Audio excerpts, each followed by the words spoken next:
засгийн газарт Арслан намын бүлэг ямар шаардлага тавих юм бэ? Одоогийн эдийн засгийн нөхцөл байдал ямар байна? Энэ эдийн засгийн нөхцөл байдлаас гадна одоогийн хүмүүсийн амжиргаа ингээл үнийн өсөлтөд маш олон асуудал байгаа шүү дээ.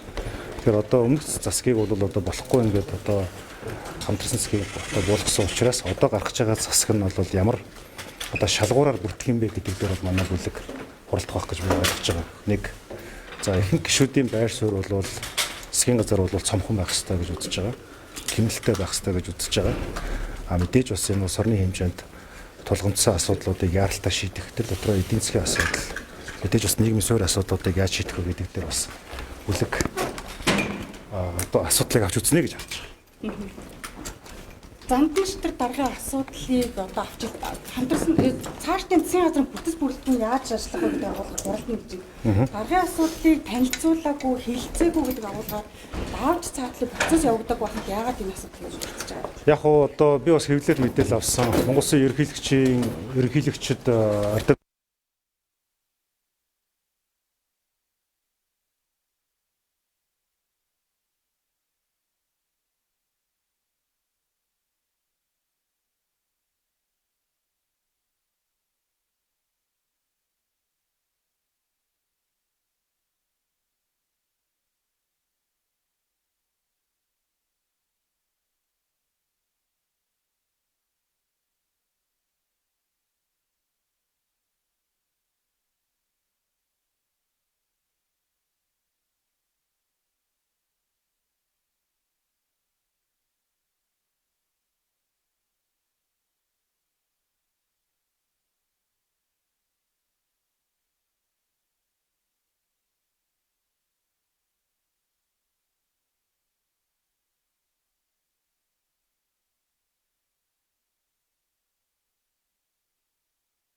яамдууд гацаатай шүү дээ. Энэ чинь босоо удирдлагын бүх юмнууд гацаатай байна. Нөгөө тендерийн асуудал, нөгөө бүтээн байгуулалтын асуудал гэдэг энэ бүх зүйл гацаатай байгаа учраас энэ бас Монгол улсын төр учраас хордоо эмнэлэгтэн байгууллагад цаашдаа гүйцэтгэх засаглал юу ажиллах ёстой гэсэн байр суурьтай байгаа юм гişүүд. Өмнөх засгийн газрын туршлагатай зарим сайд нарыг энэ засгийн газарт орж ажиллуулах тал дээр таны хувийн байр суурь ямар вэ?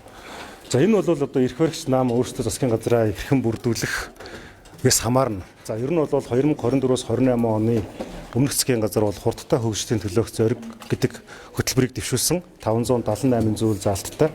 За ардын нам болон ардсан намын мөрийн хөтөлбөрийн ижилсэл бол 85.9%, бараг 86% байсан. Тэр утгаараа бол бид нар бас улс төрчгөө хоошин тавиад ур цугларсан асуудлуудаа шийдъя. Монгол улсад бас энэ томоохон төсөл хөтөлбөрүүдэд явуулъя. Иргэдийн амжиргаа хүртээмжтэй эдийн засгийн бодлогыг явуулъя гэдэг зорилгоор бол хамтарсан шүү дээ.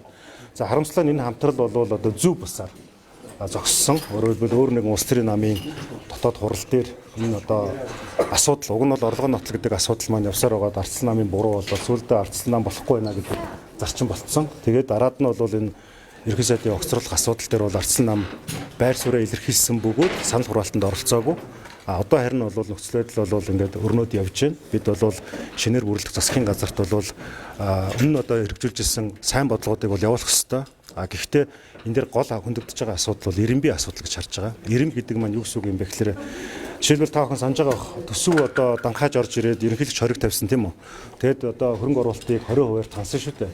Тэнгүүт нөгөө боловсрол, эрүүл мэнд гээд танах ёсгүй байсан салбарууд гэсэн жигэд хандагдсан. Тэр одоо цаашлаа засгийн газар бол нэгдүгээрт хамгийн чухал зүйл бол энэ Монгол улсын эдийн засгийн нөхцөл байдлыг яаж хурдан сайжруулах юм, яаж хөрөнгө оруулалтыг татах юм, яаж иргэдэн ямар нэгэн төрлийн дарамтгүйгээр бизнесээ булаалахгүй байх юм, яаж хэдэн мянган залуучууд хилээндээс алхаж хар бор ажил хийхгүй байх юм, яаж энэ эрүүл мэндийн хүртээмжгүй байгаа нөхцөл байдлыг, яаж энэ боловсролын чанаргүй хот хөдөөгийн ялгаатай байгаа нөхцөл байдлыг дээрдүүлэх юм. Дээрээс нь хэвлэл мэдээллийн та бүхэн ч гэсэн мэдж байгаа шүү дээ. Хэвлэлийн хэрэгжлээний хууль үзэл бодлоо чөлөөтэй илэрхийлэх, эвлэлд нэгдэх асуудал, сэтгүүл шоронд хоригддаггүй байх гэдэг эдгээр олон асуудлууд дээр зөв зүйлийг нь бол өргөжлүүлээд явах хэрэгтэй.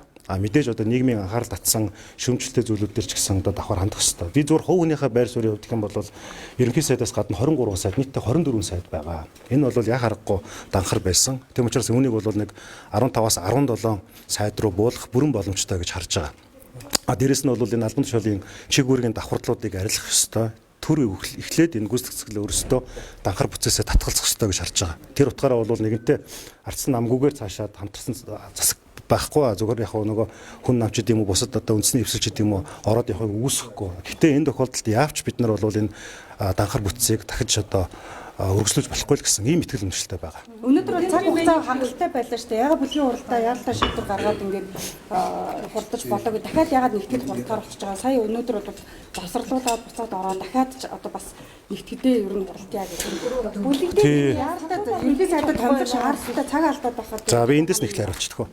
За нэгдүгээрт нь одоо эндээс гэрлээс юу гэж асууж байгаа гэхээр цаг хангалттай байлаа гэж хэлж байгаа. За улсын хурлын гишүүдийн хувьд бол өнөөдөр уламжлалаар бол одоо засгийн газрын хуралтай байдаг цаг шүү дээ тийм ээ. Юу банкны ороодын хуралтай байдаг цаг шүү дээ. Тэгэхээр өнөөдөр бол өглөө хөл зам банкны ороо хуралдсан. 3 асуудлаас 2-ыг хэлсэн байгаа.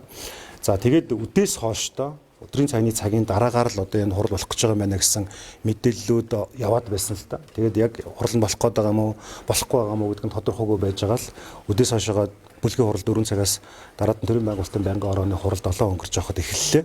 Тэр нөгөө дараа нь чуулган үргэлжлээд явах юм бол хитрхи ороочих юм биш үү гэдэг асуудал гişүүдийн дунд яригдсан. Нэгдүгээр асуудал.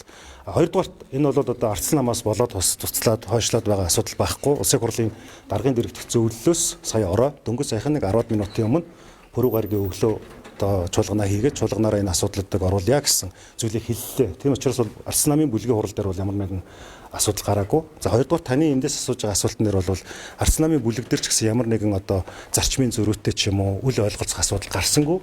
Яг одоо юу гэдгийг сая 19 цаг 35 минутанд төрийн байгуулалтын банкны орноос ардсан нам завсарлага аваад байж ах зуур даргын дэрэгдэх зөвлөлөөс 2 өдрөөр хойшлуулж яана гэдэг асуудал гарсан учраас бид нар за тийм болвол одоо нэг тийм шийдвэр гарцсан болвол пүрэв гаргийн өглөө 9 цагаас ардсан намын бүлгийн хурлыг хордуулъя л гэсэн ийм байр суурьтай байгаа тийм. Засгийн газрын цамхан бүтцтэй байх хэрэгтэй гэж нөгөө талаар нөгөө бүтээмжийн менежерийн асуудал ярьж байгаа. Тэр бол бүтэц мөнгө бичлэг албагүй гэж байна. Тэгэхээр эндээ ямар байсан? За сая та бүхэн санаж байгаа бол энэ засгийн газар одоо огцрохоос өмнөх 7 хоногт ямар асуудал яригдсан бэ гэхээр 2026 оны хөгжлийн хөтөлбөр төсвийн төсөөлөл 27 оны төсвийн 26 оны төсвийн төсөөлөл 27 оны төсвийн хүрээний асуудал орж ирсэн шүү дээ. Тэгэд парламент дээр энэ асуудал хилцэгдсэн, эхний хилцүүлэг нь явсан. За энэ дээр бол яасан бэ гэхээр засгийн газраас ямар санал орж ирсэн бэ гэхээр төрийн албан хаагчдын тоог 10-аас 15%-аар сомгохдохё гэдэг ийм агуулга орж ирсэн. Нэг хоёрдугаарт төрийн өмчт компаниудыг бас одоо ашиггүй адилж байгааг нь одоо ховчлах гэдэг юм уу энэ асуудлууд орж ирсэн байгаа. Тэгэхээр ер нь бол өмнөх засгийн газрын үед бол 10-аас 15 хүртэлх хувиар энэ одоо салбараасаа хамаарат төрийн албыг цомгохдохё гэсэн энэ зарчмын санал орж ирсэн. За хэвлийн мэдээнээс харахад бол шинээр одоо ерөнхий сайдын нэр дэвшигчийн зүгээс ч гэсэн өмнөх одоо бас энэ талтын бодлогыг бас үргэлжлүүлнэ гэсэн ийм ойлголттой байгаа. Тэгэхээр одоо шинэ засгийн газар бүрэлдэх мөчид би одоо улсын хурлын гишүүний зүгээс яг энэ одоо зарчмын хувьд одоо төрийн албыг данхаалахгүй байх. За 24 сайд бол шаардлага алгаа. Дээрээс нь тэр олон одоо үндэсний хороод бас хэрэг алгаа тий. Одоо хүнд зориулсан албан тушаал түүнийг дагсан одоо нүсэр том бүтцээ тижих гэсэн том төсвийн үргэлгэн зардал бол хэрэггүй маа. Тийм учраас бол үнийг танах ёстой гэсэн ийм байр суурьтай байгаа.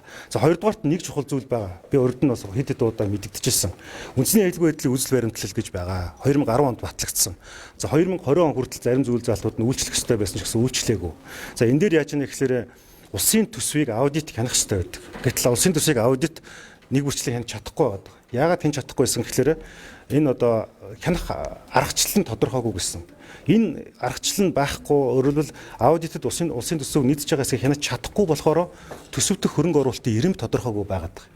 Одоо бид нар өвөл болохоор л утаагаа ярьдаг, зам болохоор л үерээ ярьдаг.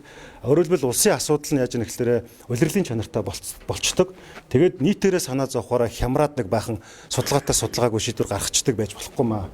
Тэр утгаараа улс эмчин 4 улирал ээлж байгаа бол энэ асуудлуудыг улирлын биш урт хугацаанд судалгаан суурилсан бодлого дээр төсөөлж гаргаж байх нь зөв гэсэн бодолтой байгаа. Тийм учраас шинээр тодорхой ерөнхий сайд кабинетаа бүрдүүлэхдээ ч гэсэн энэ төсвийн үргэлгэн байдлыг танах дээрэс нь одоо тэр мерит зарчим, цомхон чадварлаг гэсэн энэ зарчмыг заашгүй баримтлах ёстой. Ингэж чадахгүй болох юм бол одоо шинээр бүрэлдэх засгийн газар удаан тогтож чадахгүй л гэсэн.